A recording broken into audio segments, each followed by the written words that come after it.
I'm Goldie. Picture this, I'm 30, hitched to a solid guy, Alex. He's got the reins of this family gig, a trading company that's been in his bloodline since before I was even an idea. I land a gig there not long after we tie the knot, slinging deals as a sales agent. And guess what? Figures shot through the roof the minute I started. Alex gets a kick out of it, always cracks the same joke, babe, you didn't just bring love, you hauled in the big bucks too. So, there's your fairy tale start, right? But life's got a funny way of throwing you curveballs. Now, Mary, the mother-in-law, she's a piece of work, you know? And Cynthia, her daughter, she prances around like she's Queen Bee because she's got some fancy letters behind her name. It's my first dinner at their place, and I'm all dolled up, trying to make a good impression.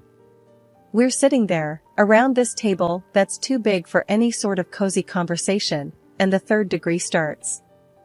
So, Goldie, Mary starts, peering at me like I'm some specimen under a microscope. Which college did you grace with your presence? I tell her straight, went to state. Got my degree and learned a ton about the real world.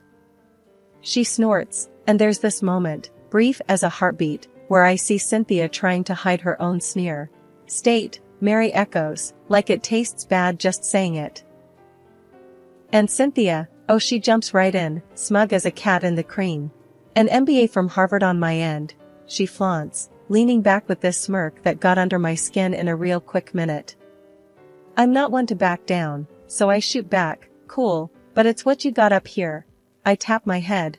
That matters, not where you sat on your butt getting it.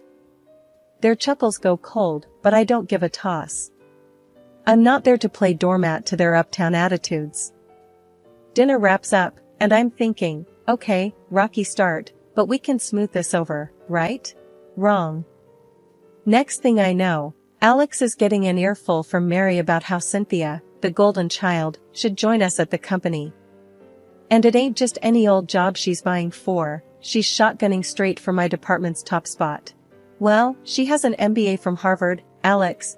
Mary presses, stating the obvious like it's some trump card. She's perfect for head of sales. And what's nuttier is Alex actually caves. Before I can even protest, it's a done deal. Cynthia waltzes in like she owns the place, and here I thought we were playing fair in love and war. From day one, she's throwing her weight around, lips curled in this permanent sneer every time our paths cross. I get it, lady, you think you're hot stuff. But around these parts, you gotta earn your stripes, not just show 'em. It wasn't so much what she said, it's what she did, or didn't do. You get me? It's the coffee she'd let go cold when an intern brought it to her, the sideways glances and snide digs at my expense, the way she'd talk shop as if she's got years on me. Alex sees it, I know he does, but what's he gonna do? It's his mom and sis firing at him with both barrels if he steps out of line. I land at work, and it's like walking into a storm. Cynthia's there, perched at her desk like she's the captain of a ship. But here's the kicker, she ain't sailing, she's sinking us, one bad decision at a time. Take last Tuesday. I'm in early, coffee in hand, trying to keep things afloat, and in struts Cynthia, dropping her purse with a thud that says, I'm in charge. She calls me into her office, right? Sits me down and starts in with this list of orders that'd choke a horse. Goldie, see these files? She waves some papers at me, scattered like confetti. Fix them. And I need it yesterday. I'm staring at this mess and thinking, lady, you've done lost your mind. But I bite my tongue, nod, and get to it. Fast forward a couple of hours, and I'm untangling her knots, right? That's when Mr. Jacobs calls. This guy's big league, think whales in a sea of fish. I can hear the tension a mile away. What's this crap Cynthia sent me, Goldie? He barks through the line. I asked for projections, not preschool scribbles. I'm juggling phones, trying to soothe him. Mr. Jacobs, I got this. Give me an hour. I hang up, track Cynthia down, and she's there painting her nails like she's at a spa. Cynthia, you gotta double check your work. Jacobs is ready to walk. She doesn't even glance up. Not my prob, Goldie. You handle it. So there I am, patching holes in a sinking ship while she's giving herself a manicure. I spend the whole day in damage control, but hey, I do love a challenge. And Jacobs? He's cool by the time we're done, thanks to yours truly. But it doesn't end there, oh no. You think she'd say thanks? As if. The next day, I catch wind of a meeting, right?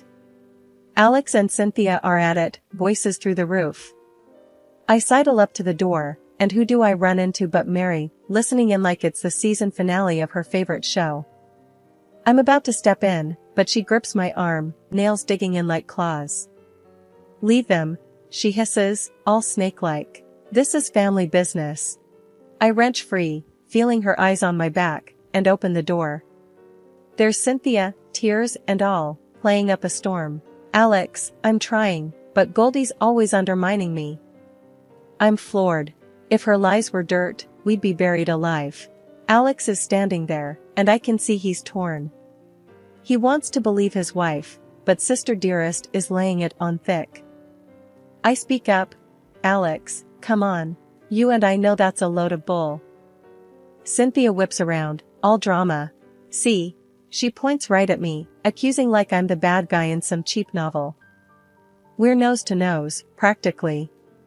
You wanna explain, Jacobs, then? I challenge her, my voice level. Alex pipes up, tired lines around his eyes. Enough, both of you. I take a deep breath, ready to battle this out, but Mary barges in, cutting the air like a knife. Goldie's just jealous, Alex. You can see it. I'm about to say my piece, but it's like talking to a wall with those two, no, three. They've made up their minds, and I'm the villain in their fairy tale. It was a Tuesday, nothing out of the ordinary, until I got the call. Alex had a wreck. Some jerk ran a red and my world flipped upside down. The hospital, the blinking machines, Alex looking too still, it was like a nightmare I couldn't wake up from. I was in that hospital room, feeling like someone scooped out my insides. But here's the deal, which, trust me, made my heart sink even lower if that's possible. According to Alex's will, only a blood relative can take over the company. That should have been our kids, if we had any. Without them, it defaulted to his next of kin, which turned out to be his sister, Cynthia. So, just like that, I'm on the outside looking in. My husband isn't even cold, and already the wolves are circling. So while I'm drowning in grief, here come Mary and Cynthia, all pep and no sympathy, already divvying up the spoils before the battle's even done. Cynthia wastes no time throwing it in my face, right there in the hospital corridor. You see, Goldie, it's all clear-cut. Alex's will is as plain as day. Blood relatives only. With Alex. She trails off, like even saying coma would jinx her takeover. I could barely keep the snarl from my voice. So, what? You're dancing on his grave already? The man is fighting for his life. She just rolled her eyes, as cold as the sterile hospital walls. Business waits for no one, dear. It's unfortunate, yes, but we must think of the future. And as for you, she stepped closer. Well, you were just the wife. As I see it, you were never really part of the company, not like family. Mary nodded, her lips in a thin line. Cynthia's right. You have no children, Goldie. It was always going to be her. That was it. Their true colors, loud and clear. They didn't give a damn about Alex, only about what they could grab from his still warm hands. I walked away from them, my mind a chaos of grief and fury. I had to do something, but what? Every fiber of my being was woven into that company, into the life Alex and I had built. I wasn't just going to let them steal it. Days turned to weeks, and Alex didn't wake up.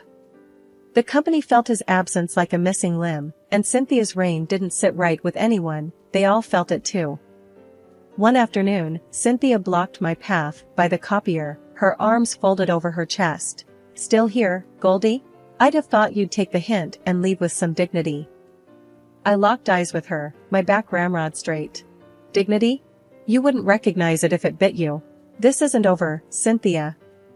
Her laugh was empty, but her eyes were sharp. Oh, it's over.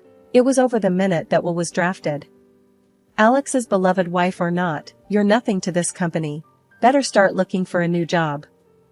I bit the inside of my cheek, tasting blood. We'll see. I turned on my heel and left her standing there. Her words were meant to cut deep, but they just fueled a fire in me. I wasn't about to roll over.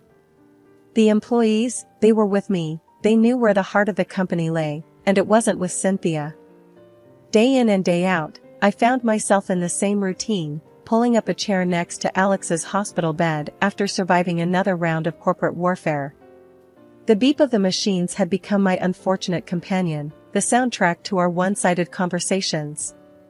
Despite the coma, I'd tell Alex everything, hoping, praying he could hear me.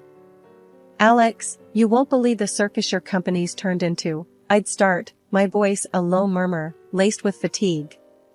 Your sister, she's taken over, bulldozed her way through the board, and camped out in your office like she's queen of the castle. She's axed Dan and Rita, just like that, because they wouldn't bow down. And the clients? They're jumping ship left and right. The Henderson deal, the one you worked months on, is dead in the water. They've had it with her.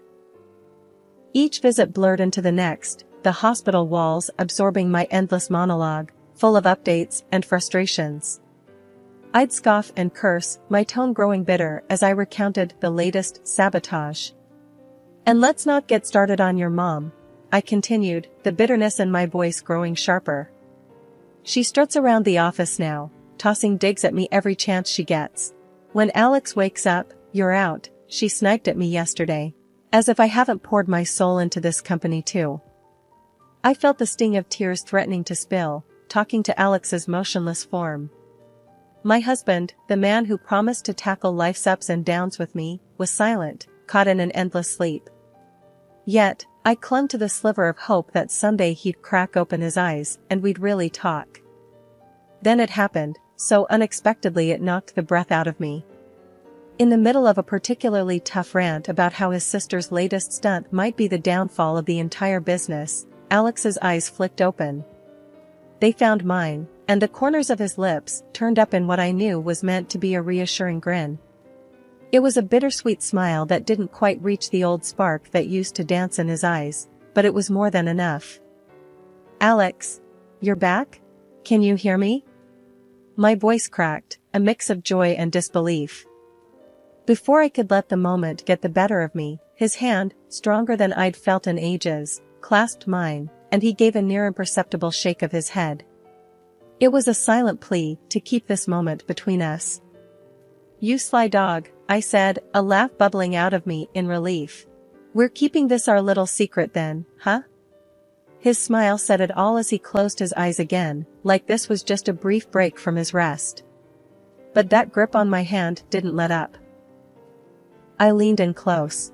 All right, Your Highness, we'll play it your way. We'll let them think nothing's changed. But you and me, we're gonna turn this around. Wait and see. Leaving the hospital that night felt different. There was something like hope, or was it defiance, brewing inside me. I'd go to the office tomorrow, face Cynthia and his mom, and act like it was all the same, all while knowing Alex was coming back to me. Days turned into weeks, holding in the secret like clenching a fist around a live wire. That wire jolted out of my hands the day I got called to the lion's den, or what used to be Alex's place before Cynthia turned it into a sort of throne room for her ego. I walked into that office, a storm brewing in my chest. Cynthia was perched on the edge of Alex's desk like she was waiting for a parade in her honor. Mary lounged in a corner, looking all smug. Time to hit the road, Cynthia tossed the words out without even looking directly at me. She had the termination papers already laid out like she was dealing cards at a shoddy casino. Mary piped up from her corner with that gravelly voice of hers, with Alex out of the picture, Cynthia's running the show. I was one twitch away from telling them where they could shove those papers, but I clenched my fists, instead, teeth grinding. And just like some Hollywood timing, the door swung open with a bang. There was Alex.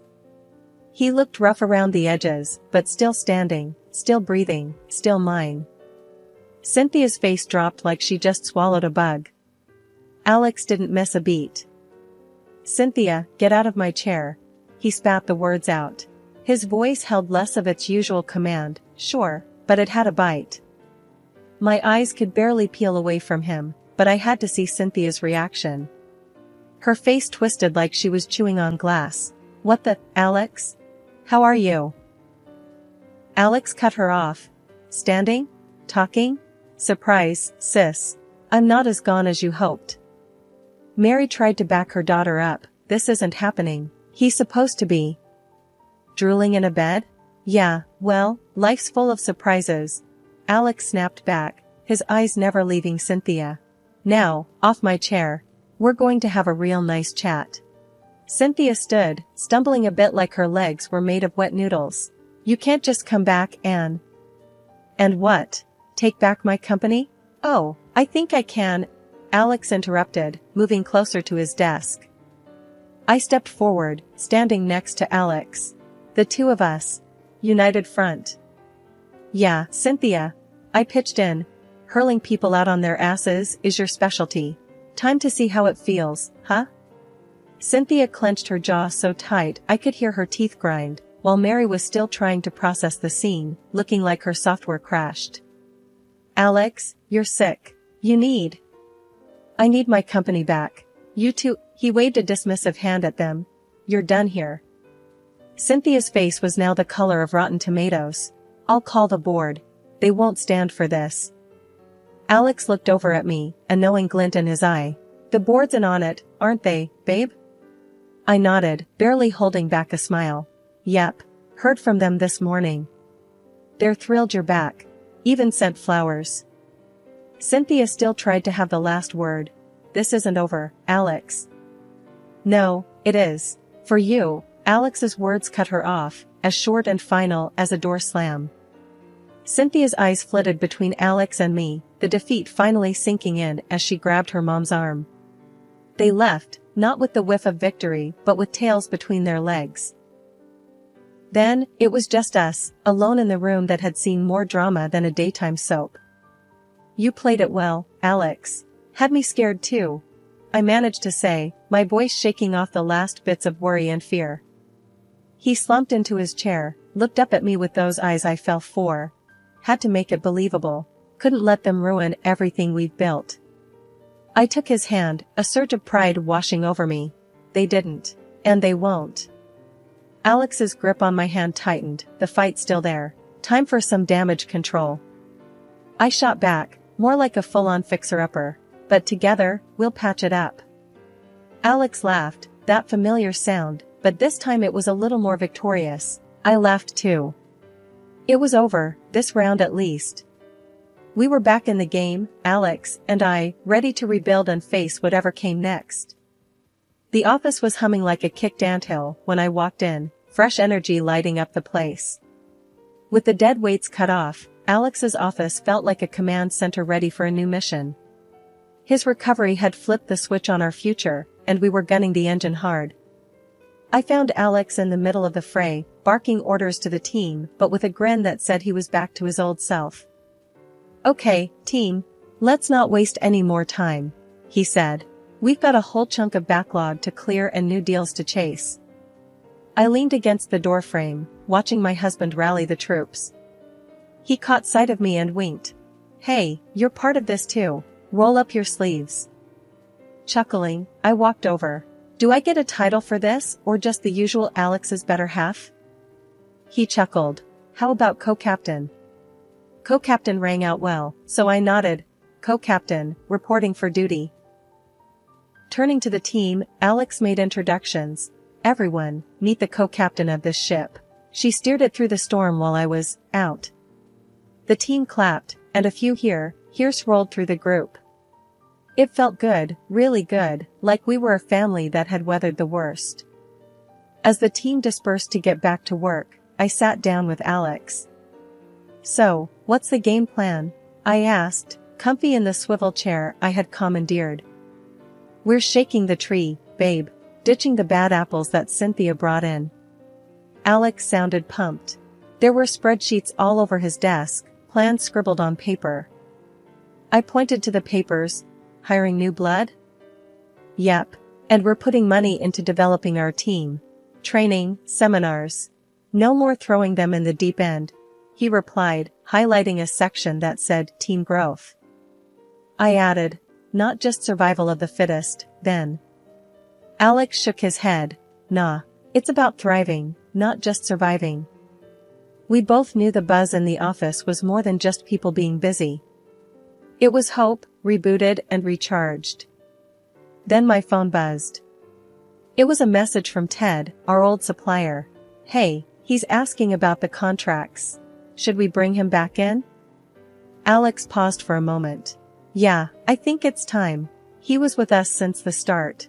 Let's not ditch loyalty. I nodded. Loyalty pays. I'll draft up something nice and comfy. The word comfy had Alex grinning. He knew that meant terms good enough to lock Ted in tightly. Just as I was about to get up and get to it, Alex grabbed my hand.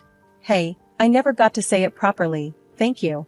For not giving up when I was, well, you know. I squeezed his hand. No need for thanks. It's us against the world, right? Right? He confirmed, and we locked eyes in a moment of silent understanding, the kind that said we were a team, through thick and thin.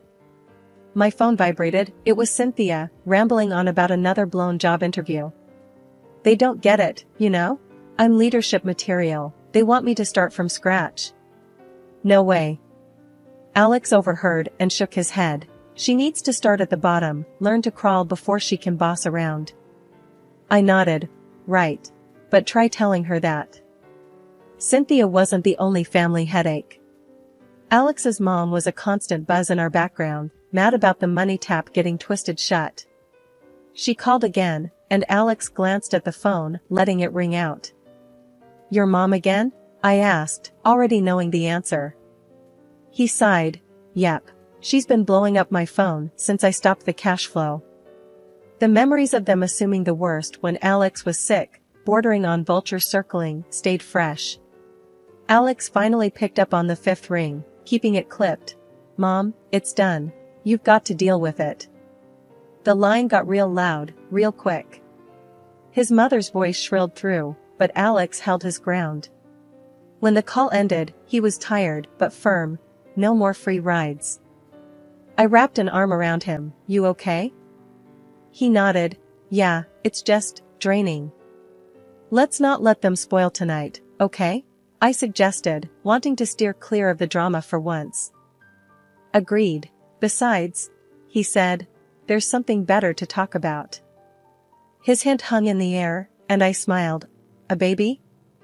He smiled back, full of hope and love, his eyes lighting up at the possibility. Shifting gears from family drama to our own little unit felt like the right move. The notion of a kid, of starting fresh with our own small tribe, seemed to seal the deal on the new beginnings front. Turning off the lights, locking up the office that was once a battleground, we left for the day, hand in hand, a team thinking about adding a new member. Beneath the calm of making plans for the future, there's that undercurrent of family strain. But it's getting easier to let their calls go to voicemail, to ignore the bitter texts. We're not cold, just done. Done with the guilt trips, the scrambling to appease. It's about our little family now.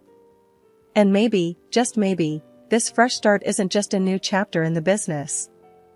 Driving home, I sat with that thought, thumbing the little baby shoes we'd impulsively bought, a symbol of hope, of new life. So, about baby names, Alex started. I smothered a laugh. Already? He shrugged. Never too early. The streetlights flickered past, each one a beacon in the easy silence of our drive, each one guiding us away from the chaos and towards something better.